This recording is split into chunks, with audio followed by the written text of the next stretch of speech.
Livro de Tito, capítulo 1, a partir do versículo 5. Todos acharam? Vamos ler com a guia de São Tomé Espírito. A missão de Tito em Creta.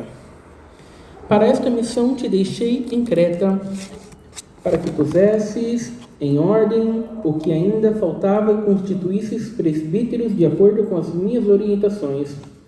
É necessário, portanto, que o presbítero seja irrepreensível, marido de uma só mulher e tenha filhos cristãos, que não sejam acusados de libertinagem ou de insubmissão. Por ser encarregado da obra de Deus, é indispensável que o bispo seja irrepreensível, não arrogante, não briguento, não apegado ao vinho, não violento, nem dominado pela ganância. Ao contrário, é preciso que ele seja hospitaleiro, amigo do bem, sensato, justo, piedoso, tenha domínio próprio e apegue-se firmemente à fiel palavra da forma como foi ministrada, a fim de que seja capaz tanto de encorajar os crentes na sã doutrina, como de convencer os que se opõem a ela. Porquanto há muitos insubmissos que não passam de tagarelas e ludibriadores, principalmente os do grupo da circuncisão. É necessário fazê-los calar, pois, motivados pela cobiça, transtornam casas inteiras, pregando o que não convém. Um dos seus próprios profetas declarou: os cretenses são sempre mentirosos, feras malignas, glutões preguiçosos. Esse testemunho é verdadeiro, portanto, repreende-os com toda a severidade, para que se submetam a uma só fé sadia, não dando ouvidos a fábulas judaicas, nem a mandamento de homens que se desviam da verdade. Para as pessoas puras, tudo é puro, no entanto, para os corrompidos e descrentes, nada é puro. Pelo contrário, tanto a razão quanto a consciência deles estão pervertidas. Eles afirmam que conhecem a Deus, mas por meio de suas atitudes o negam. E por isso são abomináveis, insubordinados e desqualificados para qualquer boa obra. Somente daqui, irmãos. Amém. Glória a Deus, Santo Senhor, glória a Deus. Irmãos, essa passagem aqui é uma passagem onde o apóstolo Paulo está instruindo a Tito. O apóstolo Paulo havia começado um trabalho em Creta, havia fundado uma igreja lá, só que o apóstolo Paulo não teve tempo suficiente para estabelecer as lideranças da igreja, né, estruturar a igreja. Então o que aconteceu? O apóstolo Paulo começou o trabalho e depois o apóstolo Paulo vai mandar Tito em Creta, né, para levantar as lideranças dessa igreja. Tito, que era tido como o filho espiritual do apóstolo Paulo, né? Às vezes um começava o trabalho e vinha outro para dar continuidade no trabalho, né, irmãos? E Tito, ele tinha uma missão, né? Paulo vai dizer: para esta missão te deixei em Creta, para que pusesses em ordem o que ainda faltava e constituísse presbíteros de acordo com as minhas orientações. Não era para Tito fazer do jeito que ele queria, do jeito que ele achava bom. Vê aí, Tito, que funciona. É o que funcionar, você faz. Não era assim. Sabe, é assim que muitas igrejas funcionam hoje, né? O que funciona? O que dá certo? O que enche mais igreja? O que enche mais igreja, sabe, é revelar a vida das pessoas, né? Falar para elas que elas vão ganhar carro, casa, as coisas dessa terra. Isso é o que dá certo. Então, se é o que dá certo, é o que a gente vai fazer, que a gente quer expandir. Na obra de Deus, na Bíblia, a gente nunca vê esse tipo de coisa. Era para Tito fazer de acordo com as orientações do apóstolo Paulo. Irmãos, aquilo que o apóstolo falava era a palavra de Deus. Por isso que não tem mais apóstolos no dia de hoje. Se tivesse apóstolo no dia de hoje, né, ainda continuaria sendo palavra de Deus. Mas a Bíblia já está fechada, chama de cânon. O cânon já está fechado. Tudo que a gente precisa está aqui. Então o apóstolo Paulo instruiu Tito como ele deveria fazer, e Tito, fazendo desse jeito, estaria fazendo de acordo com a vontade de Deus. Né, irmãos? Que era, Deus levantou Paulo e aquilo que Paulo fazia era de acordo com a vontade de Deus. E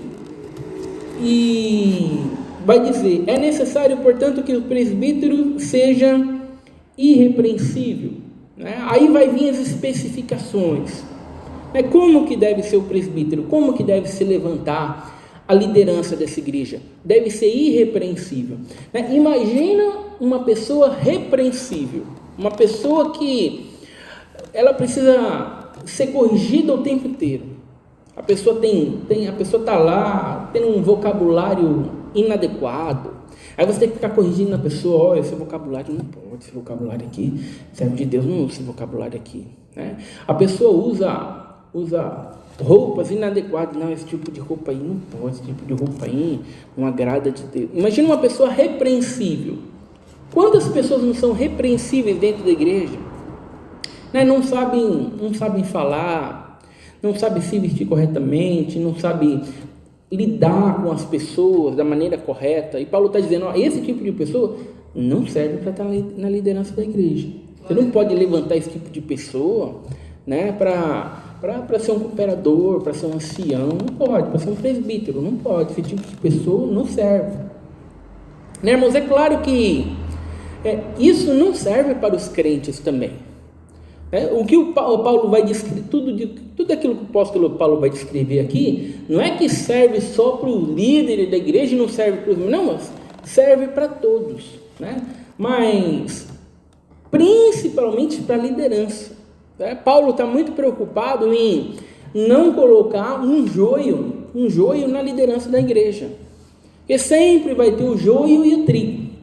Né? Sempre vai ter o joio e o trigo. Sempre vai ter as duas classes de pessoas dentro da igreja. Mas toma cuidado para levantar alguém para o ministério que não seja joio. Porque se você levantar o joio para o ministério da igreja, acabou a igreja, espiritualmente acabou. Irmãos, ainda que ela encha, ainda que ela prospere, ainda que dê certo, as pessoas, a igreja já acabou. A igreja espiritualmente está morta. A igreja espiritualmente está condenada. Por quê? Porque é alguém que não tem comprometimento com a palavra de Deus, é alguém totalmente repreensível, e se alguém é repreensível, que o tempo inteiro não se conserta, né? Quando a gente está falando sobre alguém irrepreensível, não é alguém que não erra nunca, é perfeito, não erra nunca. Não, irmãos, mas é alguém que está procurando sempre estar se moldando a palavra de Deus, é alguém que está sempre se corrigindo. Não precisa ninguém corrigir ele mesmo se corrige, né? Se molda, se transforma na palavra de Deus, busca Deus, caminha com Deus. É alguém que tem zelo pelas coisas de Deus, procurar andar de maneira que honre e glorifique a Deus. Irmãos, então, irrepreensível, marido de uma só mulher, né? Existia muita poligamia, né? Um marido com várias esposas. E Paulo vai dizer: você vai levantar um líder, precisa ser marido de uma só mulher.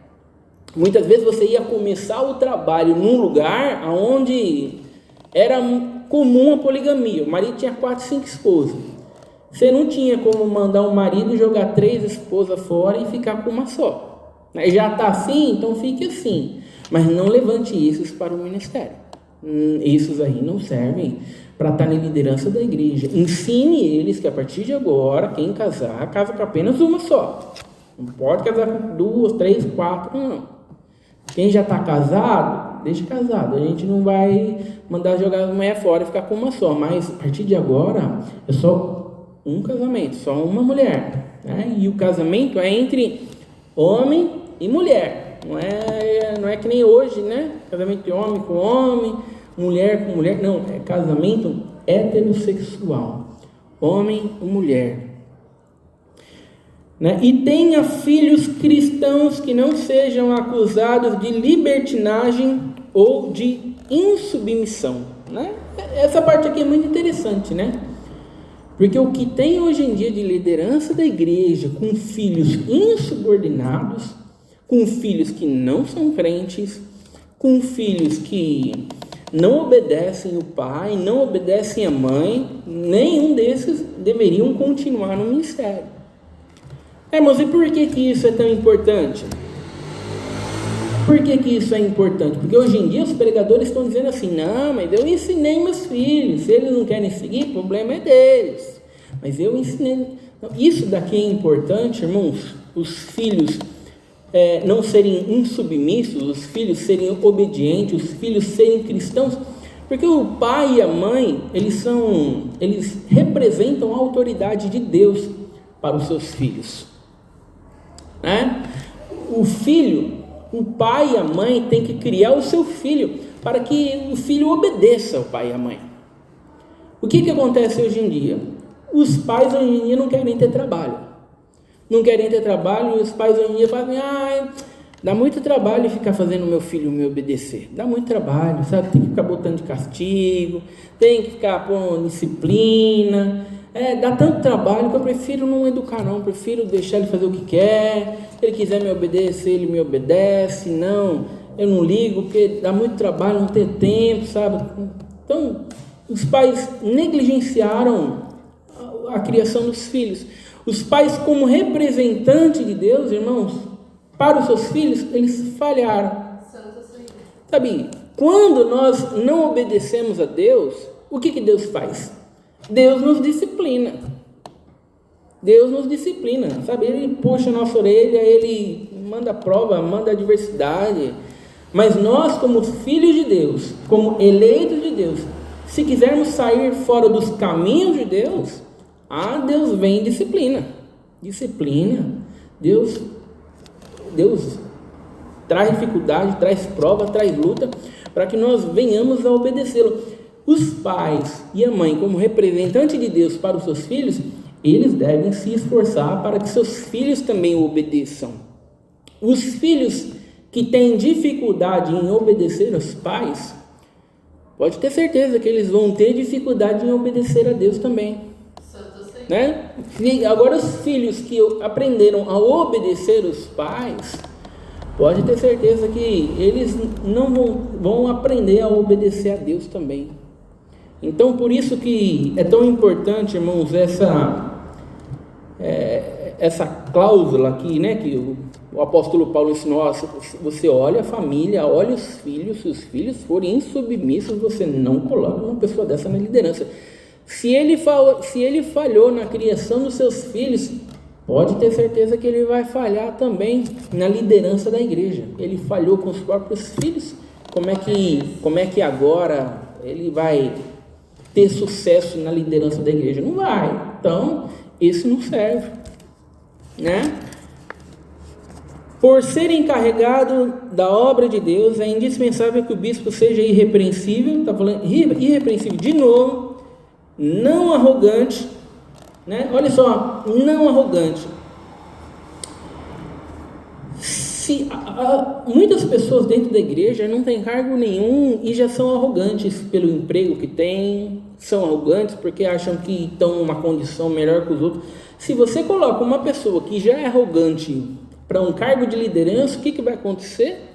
Ela vai se tornar muito mais arrogante, né, irmão? Porque agora ela vai achar que os outros têm a obrigação de servir a ela, né? Ela vai enxergar um cargo como estar um patamar acima dos outros, e a arrogância que ela já tinha vai se sobressair ainda mais. E o que vai acontecer é que, ao invés de ele servir aqueles que estão dentro da igreja, não, vai ser o contrário, ele vai achar que os outros é que tem que servir ele, os outros é que tem que fazer. Quantas vezes eu e minha esposa não vimos liderança assim, né? Pregadores que se achavam um rei.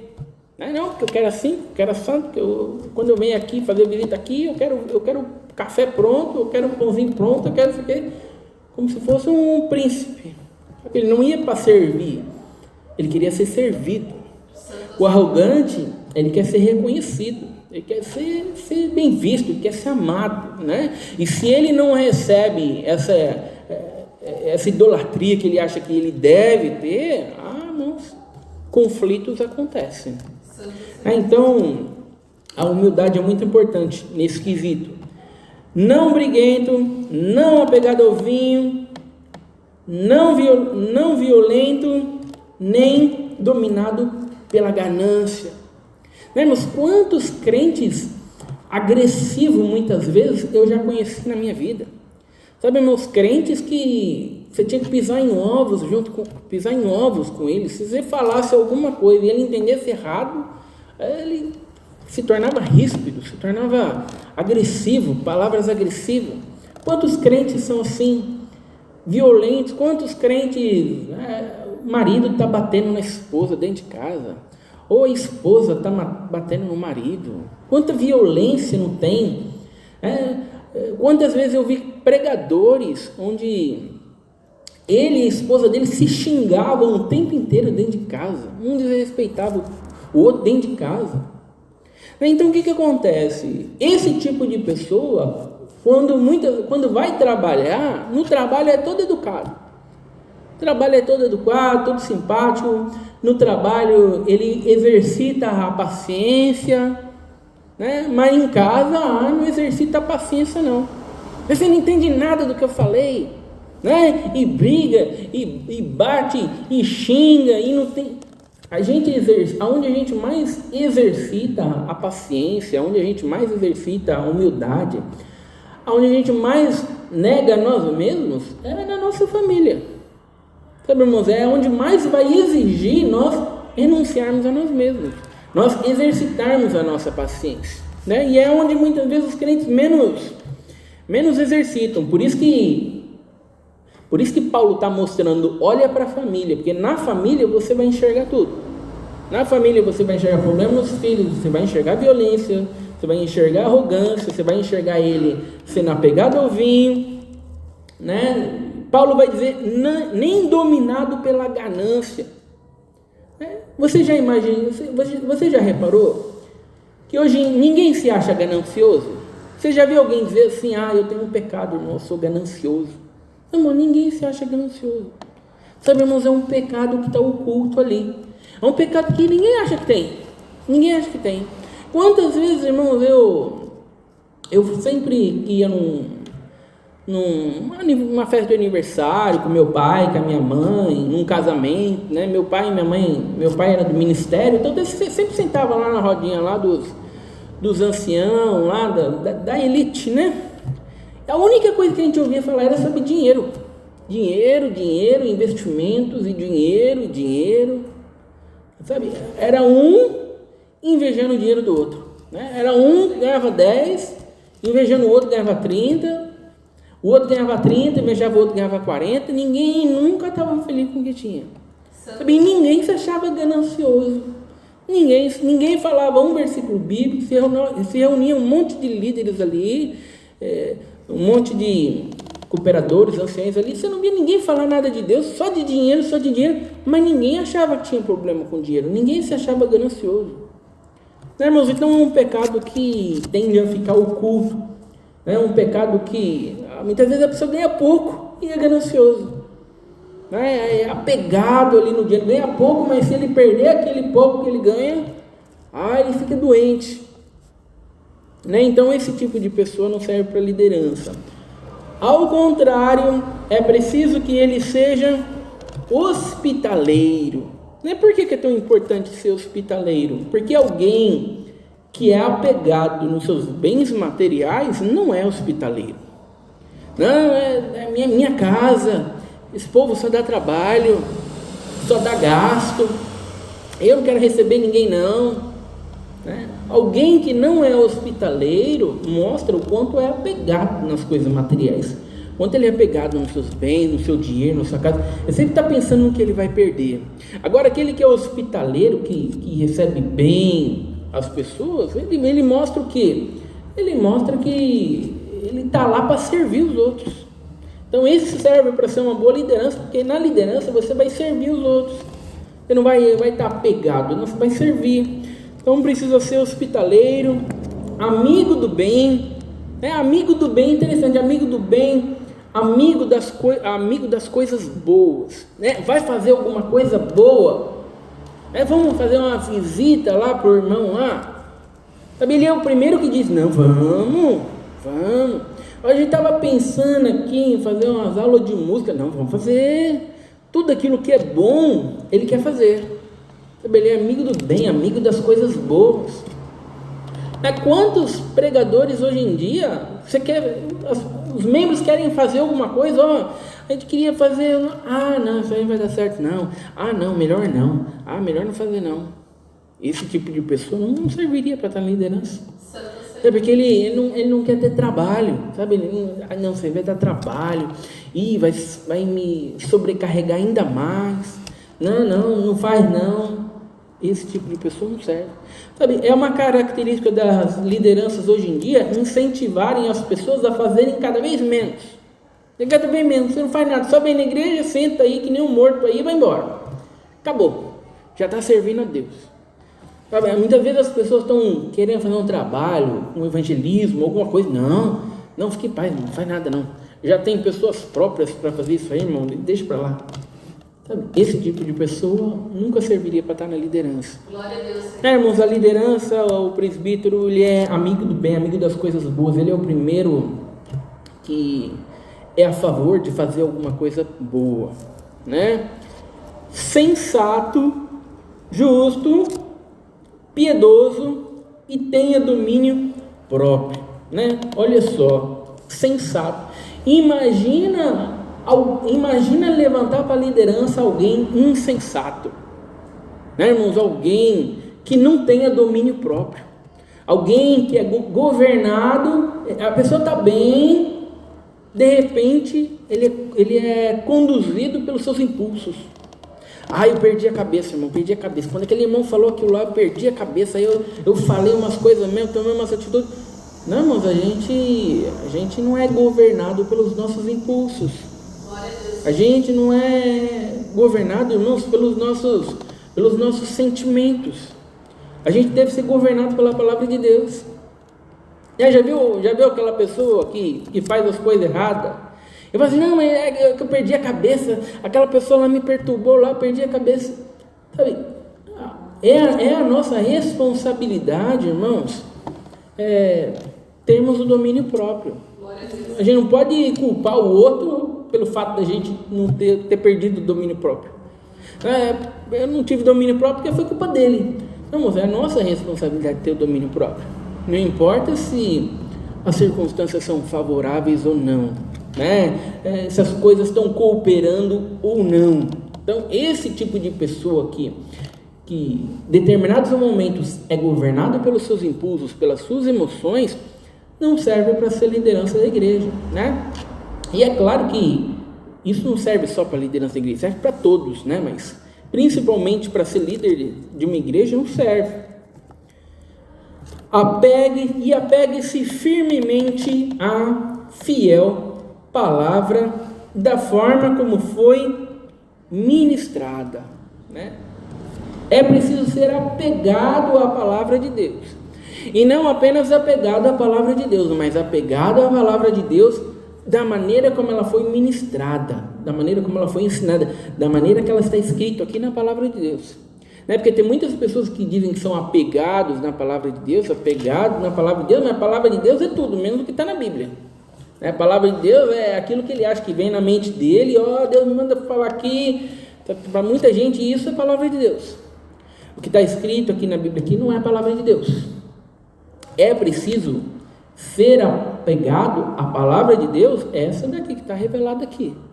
Não é a palavra de Deus que a gente imagina, pensa, né? A fim de que seja capaz tanto de encorajar os crentes na sã doutrina, quanto de convencer os que se opõem a ela. Então o que acontece? As pessoas, irmãos, precisam de encorajamento para estarem na sã doutrina. As pessoas precisam, irmãos, de convicção para permanecerem na verdade. Como é que as pessoas vão ter convicção de permanecer na verdade se os pregadores não têm convicção de pregar a verdade? Se os pregadores estão pregando sobre o carro, sobre a casa, sobre os problemas dessa vida, receba isso, receba aquilo, Como é que a pessoa que está ouvindo vai ter convicção na palavra de Deus se nem o pregador tem, que ele não prega a palavra de Deus? Mas como é que ele vai se levantar e se opor àqueles que não creem na palavra de Deus se nem ele mesmo tem convicção na palavra de Deus? Quantas vezes, irmãos, muitas vezes os crentes chegaram para mim e falaram: estou todo confuso. Eu assisti um programa lá no Fantástico, lá, que eles falaram que acharam uma Bíblia, e na Bíblia lá, Jesus casou com Maria, tá? Maria Madalena, Jesus casou com Maria Madalena. Agora eu estou confuso. Eu falei: meu Deus, mas como é que você está confuso? Como é que você está confuso? Isso aí é uma mentira.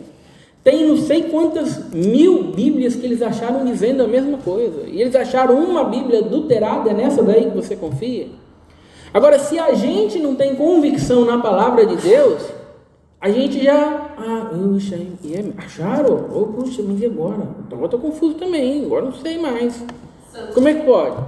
Irmãos, então é preciso ter convicção na palavra de Deus, para que quando vier as heresias, e vier os erros, quantas pessoas, irmãos, não viram e não dizem: não, a Bíblia está toda adulterada, não dá para confiar em nada, tem um monte de coisa aqui que está errado, o apóstolo Paulo falou aqui errado aqui.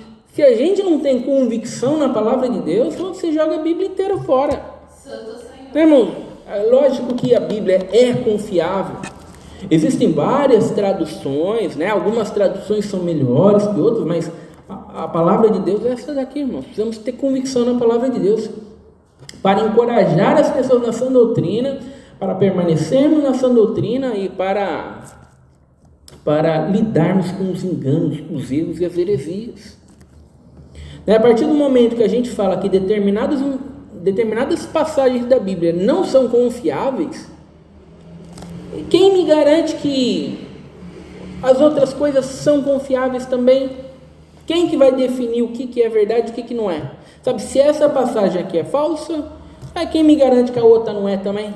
Se há um erro aqui, quem me garante que não há outros erros ali também? Quem que vai definir, afinal de contas, o que é a palavra de Deus, o que não é? Você vê o problema que a gente tem só porque a gente está jogando alguns pedacinhos fora? Então é preciso se apegar fielmente à palavra de Deus, né? E vai dizer: porquanto há muitos insubmissos que não passam de tagarelas e ludibriadores, principalmente os do grupo da circuncisão, né? Paulo agora vai deixar bem claro quem que são essas pessoas que estavam lá perturbando, desviando as pessoas da fé. Os judeus, os da circuncisão.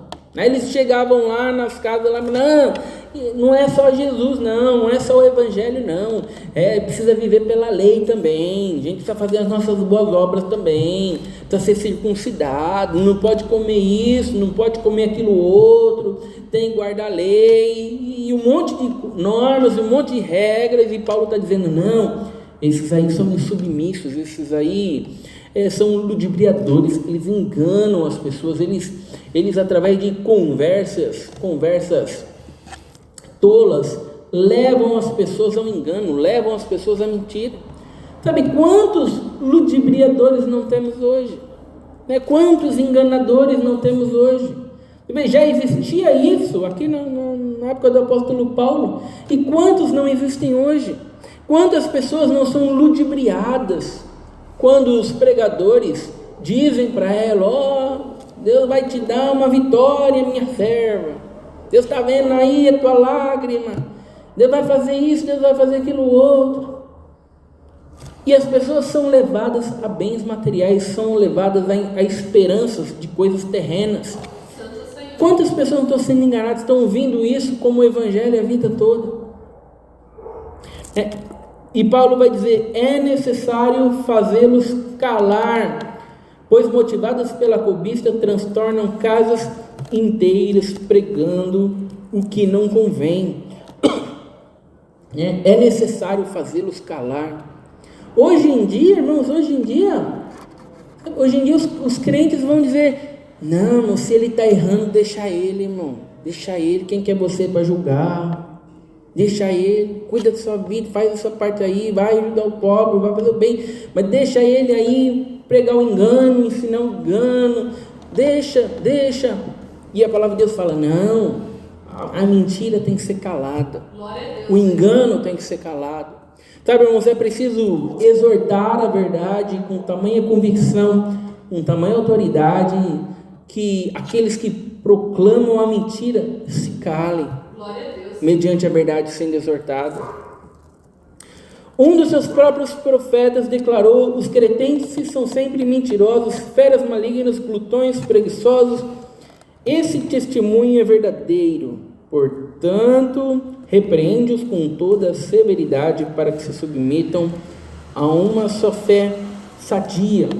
Olha só, a igreja que o apóstolo Paulo estava fundando é lá em Creta.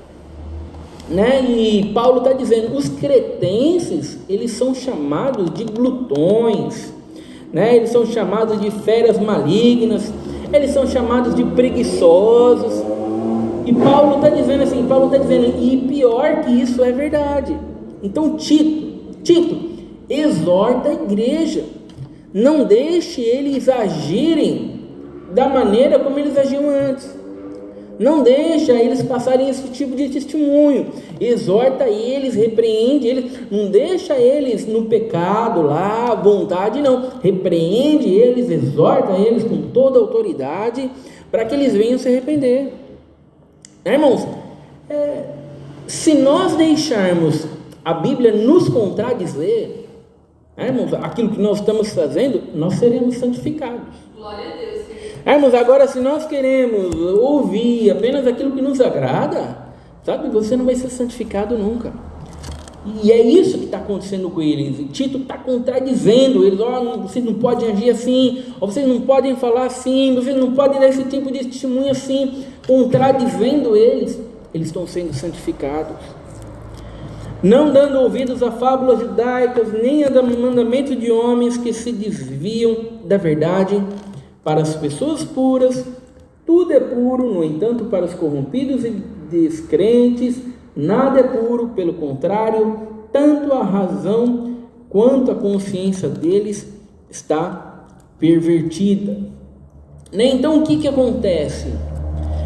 Irmãos, a razão e a consciência pervertidas. Como é que você lida com alguém que tem a razão e a consciência pervertida? Então, como é que você vai colocar uma pessoa dessa na liderança da igreja? Como é que você vai dar voz para esse tipo de pessoa? O que vai acontecer? Quantas vezes, irmãos, na nossa vida a gente passa por situações onde a gente vai explicar alguma coisa verdadeira para alguém que tem a razão e a consciência pervertida. Você sabe que o que você está falando está certo, mas a pessoa não quer nem parar para pensar e refletir sobre aquilo que você está falando. O que você vai fazer? Era essa a situação. Quantas pessoas hoje, irmãos, estão com a razão e a consciência pervertida? Você explica para eles a verdade da palavra de Deus, sabe? Eles simplesmente ignoram. Eles se voltam contra você, brigando com você, usando palavras ríspidas com você. Então você está dando o melhor para eles, mas você vê que são como animais, estão com a razão e a consciência totalmente deturpada. Eles não param para pensar, eles não param para raciocinar. É como se eles fossem guiados pelo instinto. Não, eu já estou caminhando com Deus assim faz 50 anos, agora que você me vem com essas coisas aí, você está confundindo toda a minha mente, eu não quero ficar pensando nessas coisas, não. Para de falar dessas coisas para mim. Quantas pessoas não são assim, com a razão e a consciência pervertidas? Eles afirmam que conhecem a Deus, mas por meio de suas atitudes o negam, e por isso são abomináveis, insubordinados e desqualificados para qualquer boa obra. Quantos crentes, irmãos, não passam de ateus? Eles dizem que creem em Deus, dizem que vão buscar Deus, e vão na igreja cultuar a Deus, tudo, mas o que eles menos querem é ouvir sobre o Deus da Bíblia. O que eles menos querem aprender é sobre o Deus da Bíblia. Sabe, eles negam o Deus da Bíblia nas suas vidas. na maneira como eles tratam seus filhos, tratam a esposa, tratam o esposo. Eles negam a Bíblia o tempo inteiro. Quantos, irmãos? Esses que são insubordinados e desqualificados para qualquer boa obra. Sabe, nós, irmãos, devemos ser prontos para qualquer boa obra. Sabe, ainda que os crentes não venham a exercer um cargo na igreja, alguma coisa, nós temos que ser qualificados para qualquer boa obra.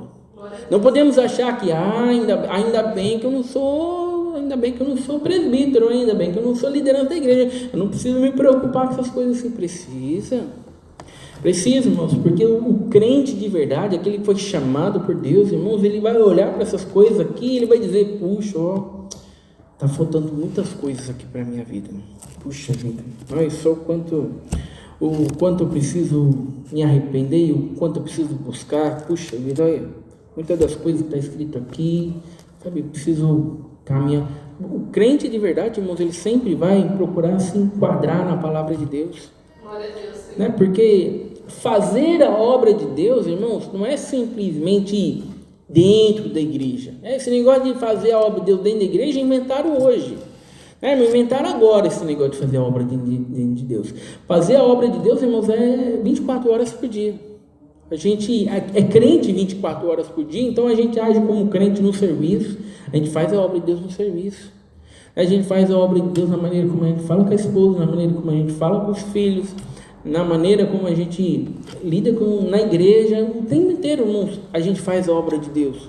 Não tem esse negócio de agora eu vou caminhar com Deus, agora eu vou buscar Deus, agora eu vou fazer a obra de Deus.